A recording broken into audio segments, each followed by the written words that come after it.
committed suicide.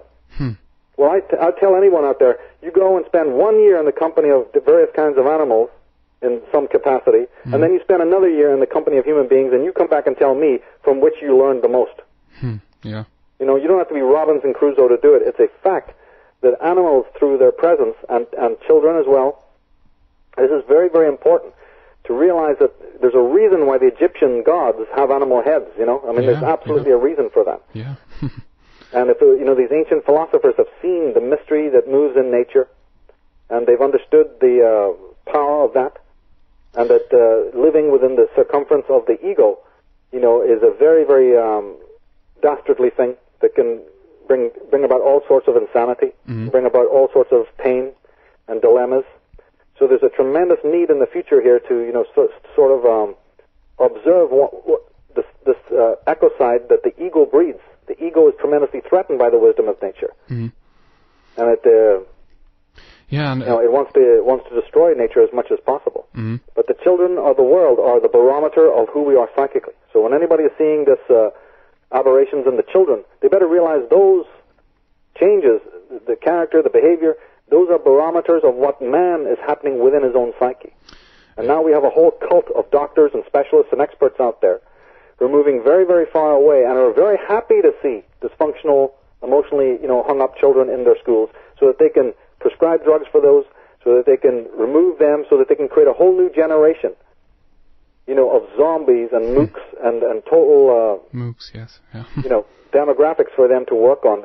And remember, they've looked back and found that the previous generations, there has been a lot of rebellion from the working class and from the middle class. They're hoping to have a future, you know, where there's no rebellion, where there's complete and utter conformity. And they'll get it the way things are going. Yeah, absolutely. This brings up so many points. I mean, again, I think this only says that our surrounding is, in that sense, perfect. It is, as you say, it is the spirit within the atoms, you know, and our, I guess, job or so to speak is to kind of observe this and to learn, I guess, from nature, and to, you know, pick up on these things that science are beginning to do now, like we find the Fibonacci spiral in everything. That's a holographic repetition in all we see. It's a perfect mesh kind of reality we live in, and we can learn from being able to pick up on that. But what we're doing now, I guess, instead then is to actually destroying the planet around us. We're destroying nature, and we're, you know, going against the climate. And I guess this again is a reflection of our psyche. Exactly. And you see, what we're doing also is we're thinking that we're destroying nature. Actually, that's another aberration, because you see, nature cannot be destroyed. Do you remember we were talking about the leaders and how evil they are, and that they've lost their sense of humanity? What we also don't understand is that in doing that, in sacrificing your humanity as a human being, by becoming less of a moral creature, by doing things that breach humanity and morality, you're actually becoming less and less of a human being. Now, in doing that, you actually set yourself up against the natural order. So I keep telling people, you know, coming to me going, what are we going to do, and what kind of action can we take against these guys? You know, first of all, don't realize that these people are setting themselves up as targets, because nature will not tolerate an aberration like that. You see, so in a way, you don't have to do, it's like the Lord of the Rings movie shows, you really don't have to do that much to bring the evil down, because evil, by being evil, brings the wrath of nature upon it. People can study this as a science. They can see it, that the more you lose your natural quality, meaning in Jungian terms, they would say that the more and more you move away from your natural instincts. So when people are saying that these evil men are animalistic, you see, and they're moving from their appetites and they're moving from their animal nature, I find that a repulsive statement. It's because they're not moving from their animal nature that they're doing this. They're moving from the nature of the city.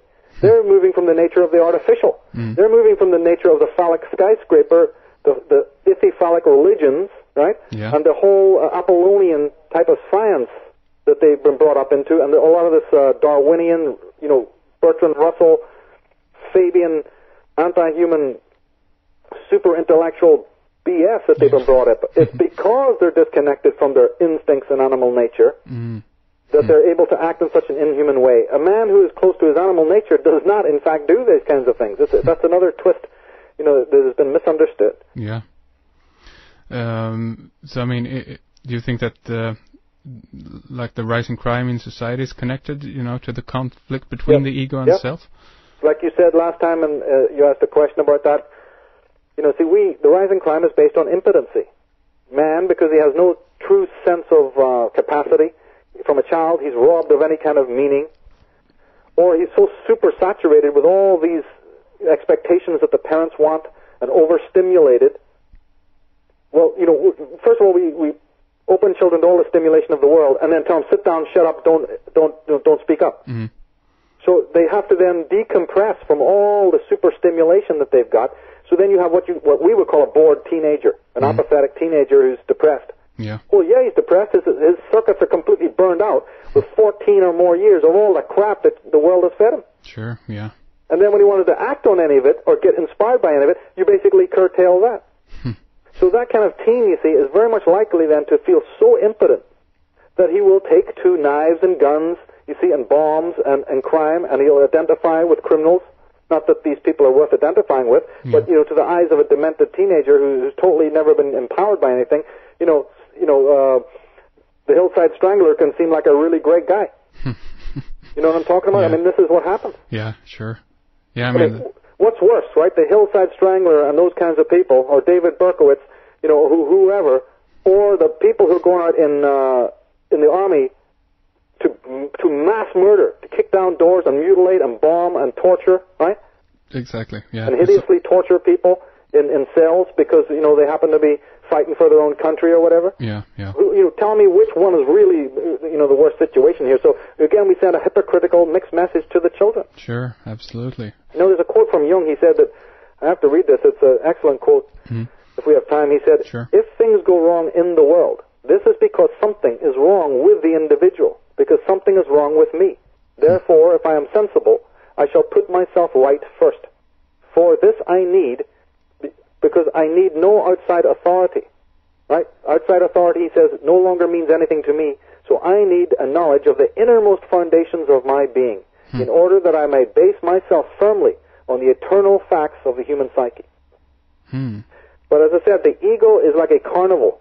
It creates this super drama so it can troubleshoot and troubleshoot and troubleshoot all this manufactured chaos in our daily life, so that we're so burned out psychically from that, and we're so burned out physically from working and from, trying to gain the approval of other idiots. Yeah, yeah. So we burn our circuits out that you don't have any reflective quality anymore, because it does take a certain amount of homework, you see. Yeah. It takes you to, have time and space and peace and quiet.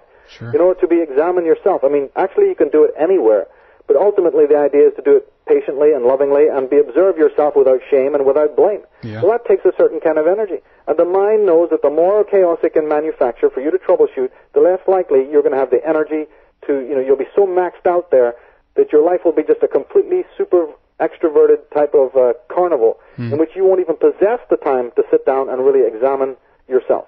Again, can we connect this with the fact that so many people in the recent years have been, been, as they say, burned out, that they're, that actually come to a point where they collapse and can't continue, and this will finally get them in the position where they can, hopefully, in a calm way, actually begin to learn this that you're talking about. Right, and I think so, because remember, Paul was also talking about, what was he talking about? He was saying it's the saturation point. Yeah. When you add salt or sugar, you keep adding it and keep adding it and keep adding it, or some people call it the critical mass. Sure. I think so. I think that we, not just the leaders, who are working with a very dark form of sorcery, but basically every human being in the world is coming to the point where they're going to have to face their inner self. Because if you don't do it by will, and you don't do it by choice, you're still going to have to do it. Nature leaves you no alternative. There are these underworld cycles. These underworld cycles, they go for civilizations. All civilizations have to go through them, and all people have to go through them. We know that the ego, or at least I feel that the ego itself, the collective ego, was already in such a disordered state that it basically created psychoanalysis. I believe that the coming of psychoanalysis, or the idea of a man, Freud, or anyone else, coming up with a subject in which this